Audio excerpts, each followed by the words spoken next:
markasta oo afkaartaadu ay positive tahay waa markasta productive kaaga iyo horsocodkaaguna oo hore u sii socodhayo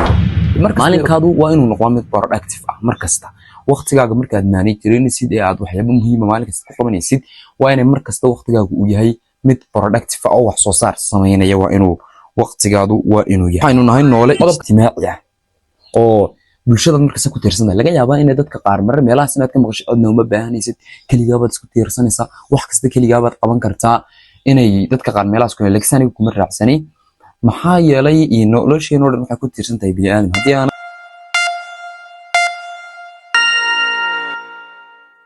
السلام عليكم ورحمة الله وبركاته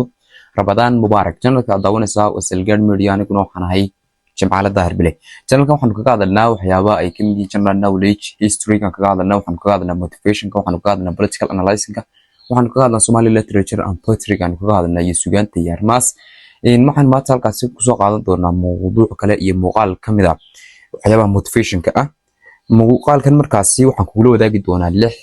qodob oo ay tahay inaad xakamayso amaba aad gacanta ku dhigto noloshaada inta ay ku jiraan waayo waa 6 shay oo hantidaada ah qodobka koobaad hadii aynu hore u galno muuqaalkeena qodobka koobaad ay tahay inaad gacanta ku dhigto daawadow waa waqtigaada gacanta ku dhig dad fara badan oo naga mid ah waqtigooda gacanta ku hayaan maxaa yeelay waa falcaliyayaal ama aha falcuriyayaal tusaale ahaan oo kale maxaa ka wada falcaliye iyo falcuriye qofka maanta ku soo wacaya adigoo nolol maalmeedkaaga isaga jira wuxuu qornaa mar halka tagnina mar saasmeeyna muxuu sameeyaa noloshaadii istiibilkay ku socotay qaabkay u socotay ayuu leexinaya qofkaasi markaas aad waqtigaada gacanta ugu dhigto waa inaad noqotaa falcuriye aanad noqon falcaliye macallin baa ku diraya assignment oo kale waxyaabo kale oo fara badan marka macnaheedu waxa tahay adigu ma tiid falcuriye markasta waxaad ka jawaabaysaa waxyaabaha ay noloshu kula imanayso sidaas daraadeed ma noqonaysid waxaad noqonaysaa markasta falcaliye ma noqonaysid falcuriye ma noqonaysid waqtigaaga waxaad ku luminaysaa waxyaabo iska malaayacniya oo faakihaysi adigoo malinaya inaad ka helaysid raaxo markaas waxaan kula wadaagayaa 2 kelmadood oo ay dadku badiyaa isku qalbaan waxa loo yaqaan raaxaysi iyo raanrayn pleasure and happiness raaxaysi iyo raanrayn laguma helo raanraynta mana laguma helo raaxo raaxadana laguma helo raanrayn tusaale ahaan kale maanta dan iska raaxaysto oo games ka ciyaaro oo waqtigayga xaggaas ku lumiyo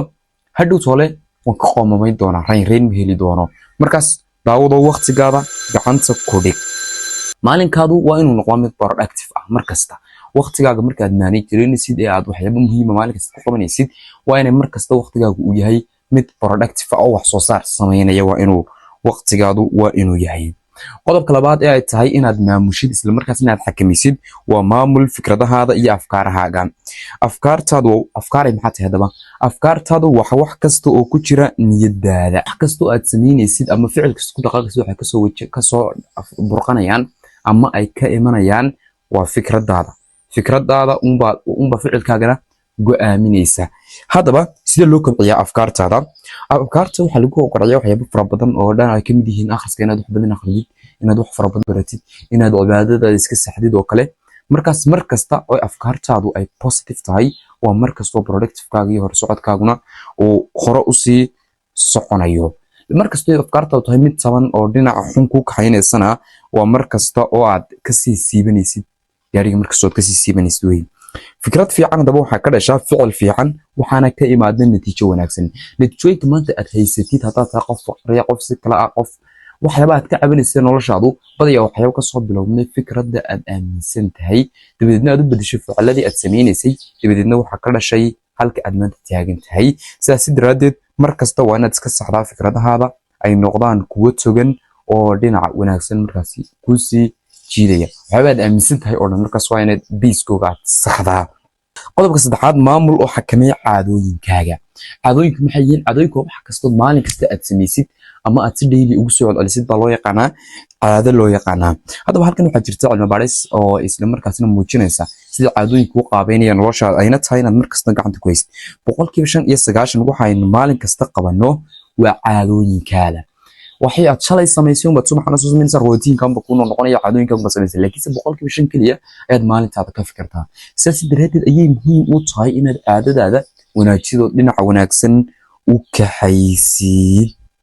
hadaba in la sameeyo iyo in la iska daayo caado maxay ka baahan tahay waxa jira qodobo in ay tahay caado la sameeyay caado aan la sameeynin oo tips la raaco imika hadan ku dhado maanta caado xun badada iska daa hadan ku dhado macquul ma waxaad u baahan tahay daw atraad u baahan tahay waxaan kugula talinayaa sida caado loo sameesto iyo sida caado la iskaga daayo inaad soo akhristo dhiganaha loo yaqaan ama buugga Atomic Habits kaas si faahfaahsan markaasi u faahfaahinaya qaabka samaysanka caadooyinka sida iskaga diin lahayd sidaas oo dhan waan kula talinayaa markaad buuggaas ku laabato in waxa aad dejisaa yool aad doonaysid inaad gaadhid sanadka dhamaadkiisa inagu markasta oo sanad inoo bilaabanayo ama tusaalooyinka rabadaanta oo kale waxaan dejinaynaa yoolal rabadaanta dhamaadkeeda waa halkaas joogaa sanadkan dhamaadkiisa waa halkaas joogaa laakiin sanadkii wuxuu ka kooban yahay 360 maalmood buu ka kooban yahay markasta maxaad oranaysaa dib u yardhig sanadku wuu badan yahay waqti baan haystaa waan maalinta xagunka yar bixi laakiin waxa go'aaminaysa maalinka dib u dhigashadaadaas ee maalinka dib u dhigaysid ee leedahay waqti badan baan haystaa ee dayligaas waxa go'aaminaysa 360 maalmood ka bacdi halka aad joogi doonto laakiin haddii aad hagaajisid maalintaada iyo caadooyinkaaga maalinkaas ay yihiin kuwa wax soo saar leh oo maalin kasta hore ku dhaqaajinaya haddii yihiin 360 maalmood hadafkii aad ku dejisay laga yaabaa 3 months ama 3 bilood inaad ku gaadhid ama aad ku dhameysid qodobka afraad ay tahay markaasi inaad xakamaysid isla markaasna aad maamushid gacantana aad ku dhigtid waa maamul xiriiradaada xiriiradu hadaba maxay yihiin sidee hadaba xiriiradu inoo saameeyaan xiriiradu in marka aynu nahay bini aadam ama human marka aynu nahay waxaynu nahay noole ijtimaaci ah oo bulshada markaas ku tiirsanay laga yaabaa in dadka qaar marar meelaha sanadka maqashay adna uma baahanaysid kaliya baad isku tiirsanaysaa wax kasta kaliya baad qaban kartaa inay dadka qaar meelahaas ku leegsani kuma raacsanay maxaa yeelay nolosheena oo dhan waxay ku tiirsan tahay bini aadam haddii aanad qof kale uusan noloshaada ku jirin ama uusan xiriir kula lahayn laga yaabo waxyaabo fara badan oo kale inay ku waayaan oo sidaas daraadeed bay tahay markaa inaad afkaartaada iyo xiriiradaada inaad gacanta ku dhigtid cidaad xiriir la sameynaysid cidda kale aad ka joojinaysid inay tahay waa caadi marka 95% inaad weydo saaxiibadaadii marka aad go'aan u qaadatid inaad xagga wanaagsan aad u dhaqaaqdid qof kasta oo kale uu ka hari doonaa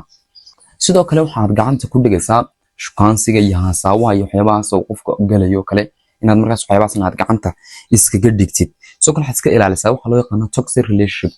amba inaad qof shukaansiga aad xiriir la sameeysid sidoo kale saas oo kale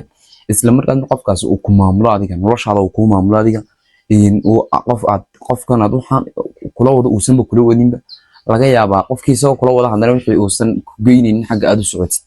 ama uusan waxaan adiga hore ku dhaqaajinaynin oo markasta dib ku sii dhigayo ama uu markasta caqabad adiga ku yahay iska ilaali markaas kaasna qodobka shanaad ee tahay inaad gacanta ku dhigtid noloshaadana aad ka ilaalisid waxa ay tahay horumari misana gacanta ku dhig dhaqaalahaaga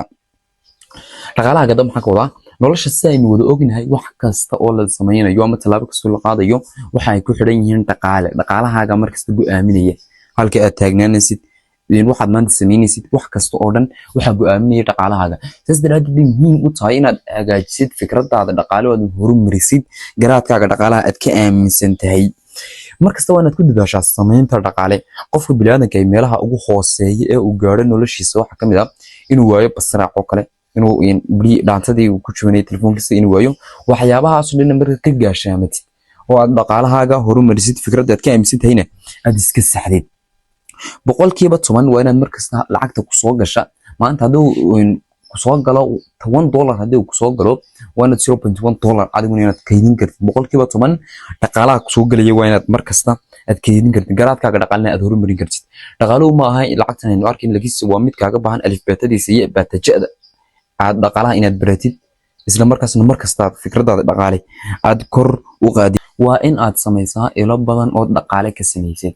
salaana kale meel bil lacag ka soo gashaa meeshaas spiritual hadii ka tagso noloshaada waxay soo istaagaysaa meel adag nolosha ku adkaan doonta hadhow toole salaana kale waalidkaaba dhaqaale ku siiya hadii waalidkaas spiritual dhinto oo si isku haleynaysid hadhow toole kuma go'aysa marka waa inaad imka iska sii hagaajisaa dhaqaalahaaga iyo fikradiisa isla markaasna aad gacanta ku dhigto oo ka ilaaliso israafka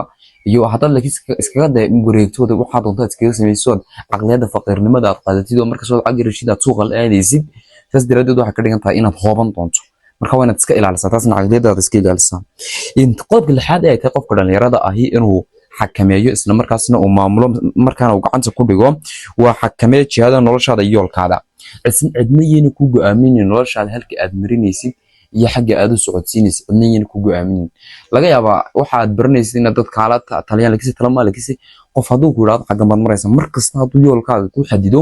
waxa ka dhigan tahay marka noloshaada gacanta ku haysid cid kale ku maamulay marka waa inaad yoolkaaga xagga aad marinaysid meesha aad la tagaysid waxa aad qabanaysid waxaad ka shaqaynaysid waxaas oo adigu marka waa inaad go'aamin kartaa markaas 6 qodob waxaan ku gula wadaagay muuqaalka 6 qodob ama 6 wax oo ay tahay inaad gacanta ku dhigtid oo hantidaada aad noloshaada haysatid haddii aad 6 shay gacanta ku dhigtid hubaal waxaan rajaynayaa inay wax badan iska ka bedeli doonaan wax badan aad fahmi doontid idamka alle intaas aynu kusoo gabagabeynayna muuqaalkan waa tan iyo muuqaalka xiga assalaamu calaykum